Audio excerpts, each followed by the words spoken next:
Co-main event flyweight bout here. Viviane Araujo coming in at plus 120 against Jennifer Maia, sitting at minus 150. Over under 2.5 rounds, minus 450 for the over, plus 325 for the under. Women's MMA, we're getting a chalky over 2.5 there. So it's probably going to a decision. Viviane Araujo, 36 years of age. Jennifer Maia, 35.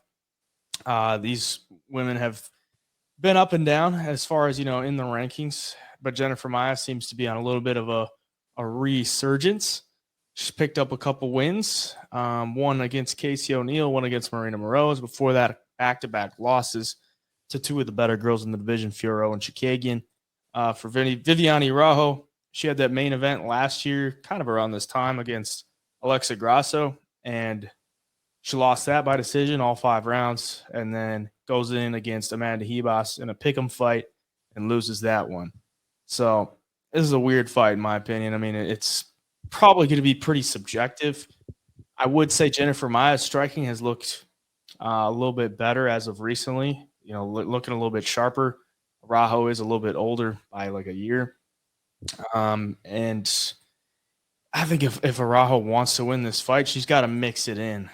Mix in some kind of takedown, mix in some kind of control, and just kind of slow Jennifer Maia down because she seems to be moving pretty well in and out with the hands and the kicks. So both ladies have a near negative strike differential, or at least a near neutral striking differential. Araujo is negative, and Jennifer Maia is negative. So that's never a great sign. Never really like to get behind a fighter that has that. I don't know. I mean, this is going to be a subjective fight. Probably one I'm not going to go too hard on either way because it's so chalk to the over. It's probably going to go to decision. It's going to be like a lot of the fights we had last week with the women's MMA. Pretty subjective. So for the pick, I'm going to go with Jennifer Maia. I think she's probably got some better hands right now, but I don't really like it too much. What are you thinking? Yeah, no, I kind of feel the same way, but I think either way you lean here, if you're betting on this fight, I think you have to take the winner by decision because, man, you add up the fights between these two girls, both combined in the UFC, a total of 20 fights between them. Only 2 finishes in all 20 fights. One was a knockout by Viviane, and then for Jennifer Maia, she had the submission win against Joanne Wood. And everything else has gone to decision, win or lose for both girls. So that tells me this thing is going the full distance.